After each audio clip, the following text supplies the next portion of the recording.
This channel does not promote any violent, harmful, or illegal activities. All content provided by this channel is meant for an educational purpose only. Brought to you by V-Guard. নমস্কার, আপনি দেখছেন TV9 Bangla. আপনার সঙ্গে রয়েছে আমি দীপ।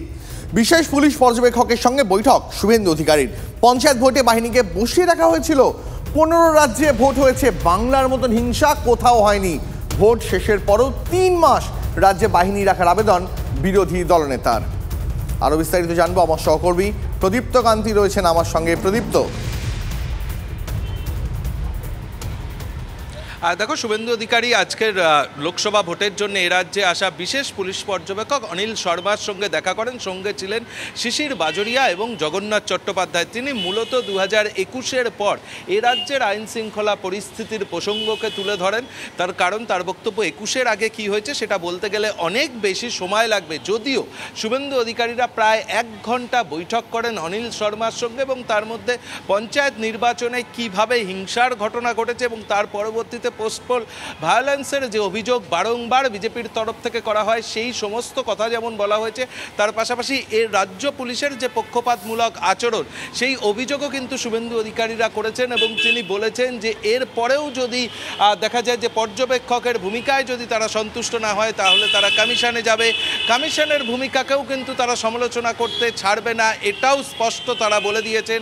বলেছেন যে কমিশনের সব কিছুকে ঠিক বলতে হবে এমনটিও নয়, তবে এখনই সে সম্পর্কে মন্তব্য করার জায়গা তৈরি হয়নি। তবে তার সঙ্গে বারংবার তারা যে কথা বলছেন তা হলো এ রাজ্যে পুলিশই প্রধান প্রতিপক্ষ, এই কথা সরাসরি তিনি বলে এসেছেন। এবং ভূপতিনগরের ঘটনার পর আমরা দেখেছি যে পূর্ব মেদিনীপুরের পুলিশ প্রশাসনের বিরুদ্ধে শুভেন্দু অধিকারীরা ইতিমধ্যেই কমিশনের দ্বারস্থ হয়েছে, সেই প্রসঙ্গ তারা সরাসরি বলেছেন। এবং সন্দেশখালীতে যে ঘটনা ঘটেছিল, ইডির ওপরে হামলা, অর্থাৎ এ রাজ্যে এজেন্সি বারবার আক্রান্ত হচ্ছে এবং তারপর পুলিশের ভূমিকা, মূলত পুলিশ অবজারভারকে পুলিশের ভূমিকার প্রসঙ্গ যেমনভাবে তারা তুলেছেন, তার সঙ্গে অবাধ এবং শান্তিপূর্ণ নির্বাচন করার জন্য 7 দফা যাতে ঘটনাবিহীন থাকে, কোনো ঘটনা না ঘটে, মানুষ শান্তিপূর্ণভাবে ভোট দিতে পারে, তার জন্যে সমস্ত বন্দোবস্ত করার জন্যে তারা গিয়েছেন। তবে তারা বলছেন এটা সৌজন্য সাক্ষাৎকার, পরবর্তী সময়ে পরিস্থিতি যেমন ঘটবে সেই অনুযায়ী তারা যাবেন এবং পরবর্তীতে যে যে ঘটনা ঘটবে তা নিয়ে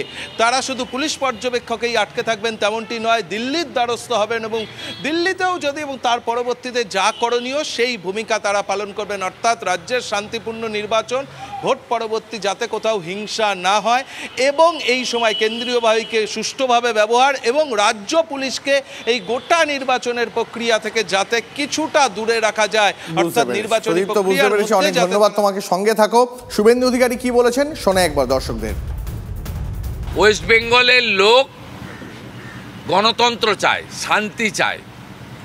সব পলিটিক্যাল পার্টি আপনার লেভেল মানে ফিল্ড প্লেয়িং গ্রাউন্ড চায়, যাতে সবাই মিছিল, মিটিং, প্রচার করতে পারে। মমতা ব্যানার্জির মিটিংগুলো সব তোমার দেখা নাই রে, তোমার দেখা নেই, জনগণের দেখা নাই।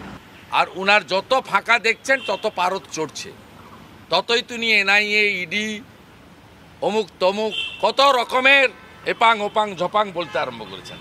তাই আমরা বলেছি যে আপনি ফ্রি অ্যান্ড ফেয়ার ভোটের জন্য ব্যবস্থা করুন।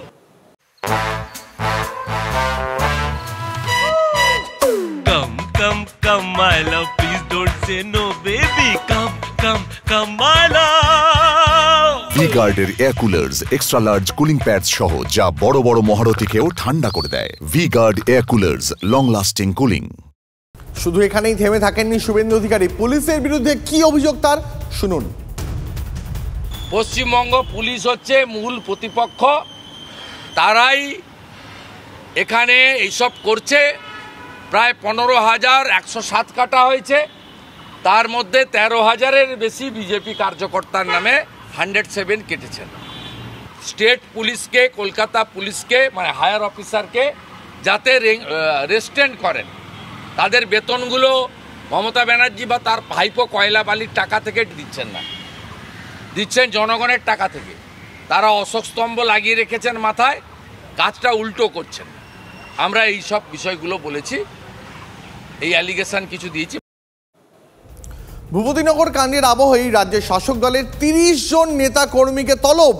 বিজেপি নেতা খুনের মামলায় একযোগে শুভেন্দু অধিকারীর এলাকার 30 জন তৃণমূল নেতা কর্মীকে তলব করলো সিবিআই।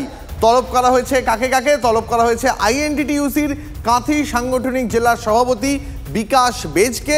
আরও অনেক রয়েছেন, এই তালিকায় আরও অনেকে রয়েছেন। কে কে রয়েছেন জানবো আমার সহকর্মী কনিষ্ক মাইতির কাছ থেকে। কনিষ্ক, এই তালিকা 30 জনের তালিকা, এত বেশ লম্বা তালিকা। দেখো, যতই ভোট এগিয়ে আসছে এই সিবিআই কেন্দ্রীয় এজেন্সির বিভিন্ন যে ডাক, সেই ডাক কিন্তু লম্বা হচ্ছে। কোথাও এনআইএ এর ডাকে লম্বা হচ্ছে, কোথাও বা সিবিআই। এই ঘটনার রেস, যে ভূপতিনগরে ঘটনার রেস কাটতে না কাটতেই কিন্তু দেখা গেল ভোট পরবর্তী হিংসা 2021 সালে কাঁথি 3 ব্লকের অন্তর্গত ভাজাচাউলি এলাকায় বিজেপির কর্মী জন্মেঞ্জয় দোলাই খুনের ঘটনায় কার্যত ওই কাঁথি 3 ব্লকের আইএনটিটিইউসি সভাপতি বা জেলা আইএনটিটিইউসি সভাপতি বিকাশ বেদ, তার পাশাপাশি কাঁথি 3 ব্লকের তৃণমূলের সভাপতি নন্দ মাইতি, তার পাশাপাশি একাধিক তৃণমূল নেতা অর্থাৎ আরও 28 জন তৃণমূল নেতার নাম ইতিমধ্যেই এই সিবিআই ডাকে পড়েছে। সেই তালিকা অনুযায়ী দেখা যাচ্ছে যে একাধিক তৃণমূল নেতাকে হাজিরা দিতে বলা হয়েছে এবং যেহেতু ভোট আবহ রয়েছে তারা কিন্তু ভোট আবহের অজুহাত দিয়ে তারা বলছেন যে এই মুহূর্তে কিন্তু কোনোভাবে তারা এই সিবিআই যে ডাক, সেই সিবিআই ডাকে তারা হাজিরা দিতে পারবেন না। এবার সিবিআই এই যে ডাক দিয়েছে, পরবর্তী নোটিশ আবার করে কিনা বা সিবিআই কি পদক্ষেপ নেয় সেটাই এখন দেখার বিষয়। সব মিলিয়ে কিন্তু বিজেপি এবং তৃণমূলের মধ্যে এই যে সিবিআই ডাকাকে কেন্দ্র করে রাজনৈতিক পারদ চড়ছে। কারণ তৃণমূলের যে অভিযোগ যে বিজেপি কেন্দ্রীয় এজেন্সিগুলোকে ব্যবহার করে ভোটের আগে আমাদের সঙ্গে থাকো এই নিয়ে তৃণমূল নেতা জয়প্রকাশ মজুমদার আমাদের সঙ্গে রয়েছেন এই মুহূর্তে। জয়প্রকাশ বাবু, 30 জন নেতাকে তলব, নেতা কর্মী মিলিয়ে 30 জনকে তলব, আপনার প্রতিক্রিয়া? শুনুন, বিজেপি পাগল হয়ে গেছে, তার প্রকাশ পাচ্ছে। প্রধানমন্ত্রীর ডেলি প্যাসেঞ্জারই শুরু হয়েছে। প্রধানমন্ত্রীর মুখ দিয়ে অনৈতিক এবং বেআইনি কথাবার্তা বলছেন, টাকা পয়সা ফেরত দিয়ে দেবো, যেটা তার অধিকারের মধ্যে পড়ে না। আর এদিকে সংগঠন নেই বলে এই বিজেপি পার্টি তারা ইডি, সিবিআই, এনআইএ সমস্ত কেন্দ্রীয় তদন্তকারী সংস্থাগুলোকে, ইনকাম ট্যাক্স, তাদেরকে নামিয়ে দিয়েছেন ক্যাডার হিসেবে। এই রকম গণতন্ত্র হত্যার কাজ ভারতবর্ষের স্বাধীনতার ইতিহাসের পরে, স্বাধীনতা পাওয়ার পরে কখনো হয়নি। নরেন্দ্র মোদী এবং পশ্চিমবঙ্গের শুভেন্দু অধিকারী মিলে যেটা করছেন, তাণ্ডব, হেরে যাবেন তার জন্য তাণ্ডব শুরু করেছেন। এবং এইভাবে ইডি, সিবিআই, এনআইএ কিংবা ইনকাম ট্যাক্স দিয়ে মানুষের মন কি পাওয়া যায়? তৃণমূল কংগ্রেসের নেতা কর্মীদের তারা ডেকে পাঠাচ্ছেন।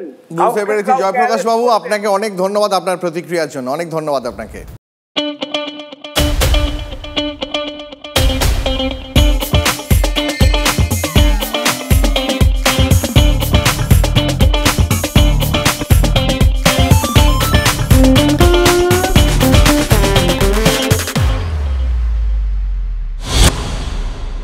আর এদিকে কাঁচরাপাড়ায় রেলের চাকরি বিক্রির বিস্ফোরক অভিযোগ তুলেন অর্জুন সিং। মমতা রেলমন্ত্রী থাকাকালীন কাঁচরাপাড়ায় রেলের চাকরি বিক্রি হয়েছে। বোর্ডে লেখা থাকতো কোন চাকরির জন্য কত টাকা দিতে হবে। প্রকাশ্য জনসভায় অভিযোগ তুললেন ব্যারাকপুরের বিজেপি প্রার্থী। মিথ্যে অভিযোগ, অর্জুন সিংকে পাল্টা নিশানা তৃণমূলের। যখন মমতা ব্যানার্জি এখানে রেলমন্ত্রী ছিলেন ভারতবর্ষে, তখন এখানে চাকরি কিভাবে বিক্রি হতো, এখানে বোর্ড লাগানো থাকতো যে এই চাকরি অত টাকা ফিস আছে। সবাই আপনারা জানেন, এই কাঁচরাপাড়া মানুষ কি জানেন না। আরে মিথ্যে কথা বলছে অর্জুন সিং, মিথ্যে কথা বলছে। ও যে মিথ্যেবাদী তো সবাই জানে, মিথ্যে কথা বলে সবসময়। ও যে এই যে সবার সম্পর্কে ব্যক্তিগত কুৎসা করছে, সবার সম্পর্কে করছে, কাউকে বাদ দিচ্ছে না। ওর এই একটাই কাজ, সবার সম্পর্কে করছে, যা কাউকে বাদ দেবো না, সবার সম্পর্কে করছে। অতএব এটা ওই ব্যক্তিগত কুৎসা করতে থাকুক, আর আমরা মানুষের কাছে যাব। আসি পরে খবরে। আরাবুল ইসলামের দায়ের করা মামলায় কাঠগড়ায় শওকত মোল্লা। তৃণমূল বিধায়কের প্ররোচনাতেই আরাবুল ইসলামের বিরুদ্ধে একের পর এক মিথ্যা অভিযোগ দায়ের করা হচ্ছে। অভিযোগ তাঁর আইনজীবীর। পুলিশ অতি সক্রিয় হয়ে আরাবুলকে ফাঁসানোর চেষ্টা করছে। এই মর্মে হাইকোর্টে দায়ের করা হয় মামলা। আরাবুল ইসলামের বিরুদ্ধে কত মামলা রয়েছে, কতগুলি মামলায় চার্জশিট দেওয়া হয়েছে, এই বিষয়ে রাজ্যের কাছে তথ্য চাইল আদালত। 16 এপ্রিল পরবর্তী শুনানি। গৃহযুদ্ধ লেগে গেছে তৃণমূল কংগ্রেসে, আর যখন এই জাতীয় গৃহযুদ্ধ লাগে তখন সেটা ধ্বংসের কারণ হয়ে দাঁড়ায়। তৃণমূল যে ধ্বংস প্রাপ্ত হবে তার এটা হচ্ছে প্রারম্ভিক লক্ষণ, আর এই লক্ষণটা হচ্ছে তার কারণ সবকিছু পয়সা খেয়ের জন্য। শুধুমাত্র এলাকা দখল করে পয়সা তোলা, আর এরই লড়াই শওকত মোল্লা আর আরাবুলের মধ্যে হচ্ছে, যে লড়াইটা আজকে প্রকাশ্যে সামনে চলে এসছে। আর এই লড়াই সর্বত্র আছে, আরো লড়াই সামনে আসবে বলে আমি মনে করি। Brought to you by V-Guard,